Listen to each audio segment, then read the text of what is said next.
जय Hind. Clear concept वाला में आज हम जानेंगे भारत के महत्वपूर्ण दर्रे के बारे में। Important mountain passes of India क्या होता है और भारत में के कौन कौन से महत्वपूर्ण माउंटेन पासेज है उसके बारे में आज हम जानेंगे। तो चलिए शुरू करते हैं। सबसे पहले हम जानते हैं कि दर्रे यानी माउंटेन पास कहते किसको है। तो पहाड़ों के बीच की जगह दर्रा कहलाता है। पहाड़ों के जो बीच का जो जगह होता है उसे हम क्या कहते हैं, दर्रा कहते हैं। या कहें कि पर्वत और पहाड़ों के मध्य पाए जाने वाले आवागमन के प्राकृतिक मार्ग यानी जो नेचुरल मार्ग है पहाड़ों के बीच, उसे हम दर्रा कहते हैं। ये वही प्राकृतिक मार्ग है जिनसे होकर पहाड़ों को क्या किया जाता है, पार किया जाता है। भारत में कुल 7 राज्यों में और 1 केंद्र शासित प्रदेशों में जो महत्वपूर्ण माउंटेन पास है उसके बारे में आज हम जानेंगे। भारत में पाए जाने वाले दर्रों को 2 भागों में बांटा गया है। कितने भागों में बांटा गया है? 2 भागों में बांटा गया है कि एक केंद्र शासित प्रदेश वाले जो जैसे कि जम्मू कश्मीर में, और दूसरा राज्यों में जैसे हिमाचल प्रदेश, उत्तराखंड, सिक्किम, अरुणाचल प्रदेश, मणिपुर। तो अब हम देखते हैं कि जम्मू कश्मीर में कौन कौन से माउंटेन पास पाए जाते हैं। जम्मू कश्मीर में कौन कौन से माउंटेन पास पाए जाते हैं। तो जम्मू कश्मीर में मुख्य रूप से 5 प्रकार के महत्वपूर्ण दर्रे हैं। पहला है काराकोरम दर्रा, जो भारत का सबसे ऊंचा दर्रा है। भारत का सबसे ऊंचा दर्रा कौन सा दर्रा है? काराकोरम दर्रा है। उसके बाद जानते हैं काराकोरम दर्रे के बारे में और भी महत्वपूर्ण चीज, यह समुद्र तल से 5,654 मीटर की ऊंचाई पर है।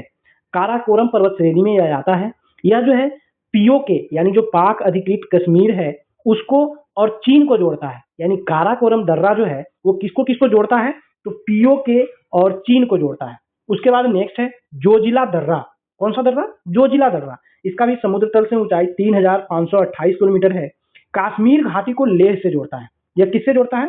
कश्मीर घाटी को लेह से जोड़ता है। क्वेश्चन ये आएगा कि जोजिला दर्रा किसको किसको जोड़ता है? तो कश्मीर घाटी को लेह से जोड़ता है।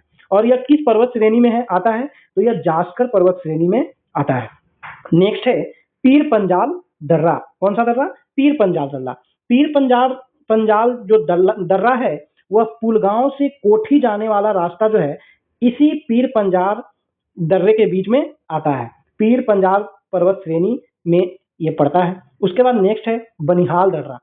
इसका समुद्री तल से ऊंचाई 2,832 मीटर है। यह भी पीर पंजाल पर्वत श्रेणी में आता है। और इसमें इंपॉर्टेंट यह है कि यह जो है जम्मू और श्रीनगर को जोड़ने का काम करता है। ये बहुत बार क्वेश्चन आ चुका है कि बनिहाल पास यानी बनिहाल दर्रा जो है किसको किसको जोड़ता है। तो जम्मू और कश्मीर को कौन जोड़ता है? बनिहाल दर्रा। जवाहर सुरंग का नाम हम लोग सुने हैं। तो जवाहर सुरंग इसी दर्रे में बनी हुई है। मतलब जवाहर सुरंग जो है वो बनिहाल दर्रे में ही बनी है। जम्मू से श्रीनगर जाने वाला जो रास्ता NH1 जिसको हम लोग बोलते हैं ये इसी में स्थित है। उसके बाद है नेक्स्ट बुर्जिला दर्रा। ये जो है श्रीनगर को गिलगित से जोड़ता है। किससे? श्रीनगर को गिलगित से। ये जम्मू कश्मीर के 5 महत्वपूर्ण हो गए आपके दर्रे। उसके बाद अब जानते हैं हिमाचल प्रदेश। हिमाचल प्रदेश में मुख्य रूप से 3 महत्वपूर्ण दर्रे हैं। अब वो कौन कौन है उसके बारे में जानते हैं। तो एक है बारालाचा दर्रा, एक है सिपकिला और रोहतांग। इसके बारे में अब जानते हैं। बारालाचा दर्रा। बारालाचा दर्रा जो है जास्कर पर्वत श्रेणी में स्थित है और मंडी और लेह को जोड़ता है। बारालाचा दर्रा किसको किसको जोड़ता है? तो मंडी और लेह को जोड़ता है। नेक्स्ट है सीप किला दर्रा। सीप किला दर्रा या सिपकी ला या सिपकी दर्रा भी इसको बोलते हैं। तो ये जास्कर श्रेणी में आता है। किस श्रेणी में आता है? जास्कर श्रेणी में आता है। और शिमला को तिब्बत से जोड़ता है। किसको किसको जोड़ता है? शिमला को तिब्बत से जोड़ता है। कौन? सिपकिला दर्रा। सतलज नदी जब भारत में प्रवेश करती है तो इसी के पास से यानी सिपकिला दर्रा के पास से ही जो है सतलज नदी भारत में प्रवेश करती है। नेक्स्ट है रोहतांग दर्रा। रोहतांग दर्रा जो है हिमाचल की पीर पंजाल श्रेणी में स्थित है। रोहतांग दर्रा कहाँ स्थित है? तो हिमाचल प्रदेश के पीर पंजाल श्रेणी में स्थित है। ये मनाली और लेह को आपस में जोड़ता है। किसको किसको? मनाली और लेह को आपस में जोड़ने का काम कौन करता है? तो रोहतांग दर्रा करता है। उसके बाद अब हम देखेंगे उत्तराखंड के। तो उत्तराखंड में भी जो है 3 महत्वपूर्ण दर्रे हैं। उत्तराखंड में कितने? 3 महत्वपूर्ण दर्रे हैं। 3 महत्वपूर्ण दर्रे हैं। कौन कौन दर्रे हैं उसके बारे में जानते हैं। तो पहला है हमारा लिपू लेख दर्रा। कौन सा दर्रा? लिपू लेख दर्रा। उत्तराखंड के पित्तौरगढ़ जनपद में ये पड़ता है। कौन सा जनपद में? पित्तौरगढ़ जनपद में पड़ता है। इसका ऊंचाई जो है 5,334 मीटर की ऊंचाई पर जो है ये स्थित है। यह जो है पित्तौरगढ़ को तिब्बत के ताल टकला कोट से जोड़ता है। किसको किसको? यह किसको किसको जोड़ता है? तो पित्तौड़गढ़ के तिब्बत के तकलाकोट से जोड़ता है। कैलाश मानसरोवर यात्रा के लिए यह महत्वपूर्ण जो दर्रा है वो लिपुलेख दर्रा ही है। कैलाश मानसरोवर की जो यात्रा जो करते हैं ना, तो ये लिपुलेख दर्रा से होकर ही हम लोग करते हैं। उसके बाद नेक्स्ट है माना दर्रा। कौन सा दर्रा? माना दर्रा। माना दर्रा जो है यह जब उत्तराखंड का जो अंतिम गांव है जिसको हम लोग माना बोलते हैं, माना, वो माना गांव जो है यही माना दर्रा के पास में ही स्थित है। उत्तराखंड का अंतिम गांव यह जो है क्या करता है? माना गांव को तिब्बत से जोड़ता है। जो अंतिम गांव माना है वह तिब्बत से जोड़ता है, तो माना दर्रा। उसके बाद है नीति दर्रा।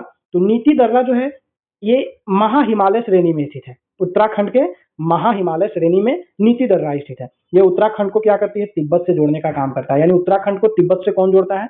नीति दर्रा। जबकि उत्तराखंड का जो सबसे अंतिम जो गांव है माना गांव, वो भी तिब्बत से जोड़ता है। उसके बाद हम जानेंगे सिक्किम में जो है दो प्रमुख दर्रे हैं। सिक्किम में कौन से दो प्रमुख दर्रे हैं? सिक्किम में दर्रा को ला कहा जाता है। क्या कहा जाता है? ला कहा जाता है। तिब्बत में भी जो है दर्रा को ला कहा जाता है। तो कौन कौन से दर्रे हैं सिक्किम में, उसके बारे में अब हम जानेंगे। तो हमारा है नाथुला। कौन सा? नाथुला पास, नाथुला दर्रा। करा ये दर्रा सिक्किम राज्य के डोगक्या श्रेणी में, डोगक्या श्रेणी में मतलब सिक्किम राज्य का जो पहाड़ी एरिया है जिसको डोगक्या श्रेणी कहते हैं, वहां पर जो है ये 4310 मीटर की ऊंचाई पर स्थित है। यह दर्रा सिक्किम को चुंबी घाटी से जोड़ता है। ये महत्वपूर्ण है।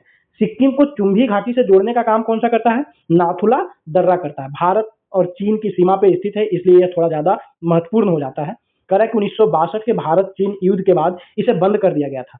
भारत चीन युद्ध के बाद जो है इसे क्या कर दिया गया था? इस दर्रा को बंद कर दिया गया था। बाद में जो है 2006 में इसे दोबारा व्यापार के लिए खोला गया। क्यों खोला गया? क्योंकि भारत चीन व्यापार का कुल 80% व्यापार जो है आपको नाथुला दर्रा से ही किया जाता है, इसलिए।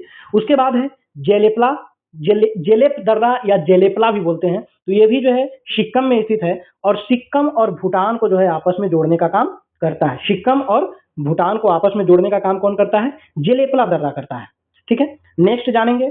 अच्छा, इसका निर्माण जो है तीस्ता नदी के द्वारा हुआ है। जेलेपला दर्रा का निर्माण जो है किस नदी के द्वारा हुआ है? तो तीस्ता नदी के द्वारा। तीस्ता, कहीं कहीं तीस्ता लिखा रहता है। ठीक है। उसके बाद है अरुणाचल प्रदेश। अरुणाचल प्रदेश में भी मुख्य रूप से 3 महत्वपूर्ण दर्रे हैं। कौन कौन है तो वो जानेंगे। तो पहला है हमारा बोमडीला दर्रा। कौन सा दर्रा? बोमडीला दर्रा।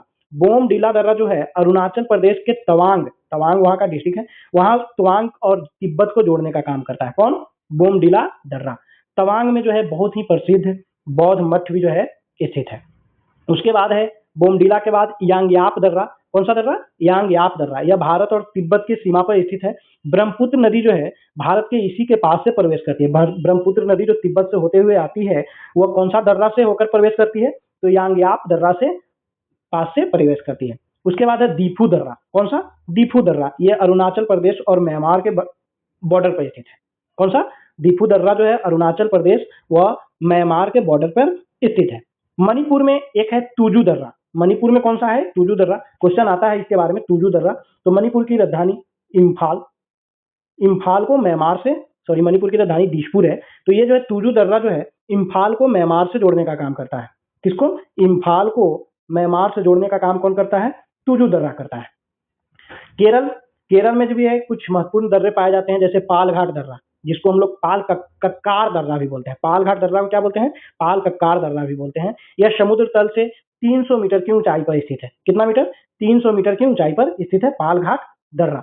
कह रहा है कि ये कोझीकोड, केरल में एक कोझीकोड जगह है, उसको जो है कोयम्बटूर से, कोयम्बटूर आपको तमिलनाडु में पड़ता है, तो कोझीकोड को कोयम्बटूर से जोड़ने का काम कौन सा करता है? तो वो करता है आपका पालघाट दर्रा। कौन सा दर्रा? पालघाट दर्रा। अन्नामलाई और नीलगिरी की पहाड़ियों के बीच में यह स्थित है। पालघाट दर्रा कहाँ स्थित है?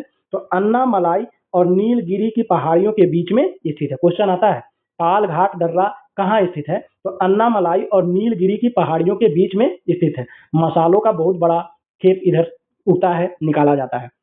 केरल में और है एक सेनकोट्टा, सेनकोट्टा, जो इलायची पहाड़ियां जो पाई जाती है वहां पर यह स्थित है। यह तिरुवनंतपुरम जो केरल में है, तिरुवनंतपुरम, और मदुरै जो तमिलनाडु में है, इसको जोड़ने का काम करता है। उसके बाद नेक्स्ट हम जानेंगे महाराष्ट्र। महाराष्ट्र में 2 महत्वपूर्ण दर्रे पाए जाते हैं। एक थाल घाट दर्रा है। कौन सा दर्रा? थाल घाट दर्रा, जो मुंबई और नासिक को जोड़ने का काम करता है। मुंबई और नासिक को जोड़ने का काम कौन करता है? थाल घाट दर्रा और है उसके बाद भोर घाट दर्रा। कौन सा? भोर घाट दर्रा। तो यह समुद्र तल से जो है 548 मीटर की ऊंचाई पर स्थित है और मुंबई का जो पुणे शहर है, पुणे और चेन्नई को जोड़ने का काम करता है। कौन? भोर घाट दर्रा। भोर घाट दर्रा जो है मुंबई के पुणे को चेन्नई से जोड़ने का काम करता है।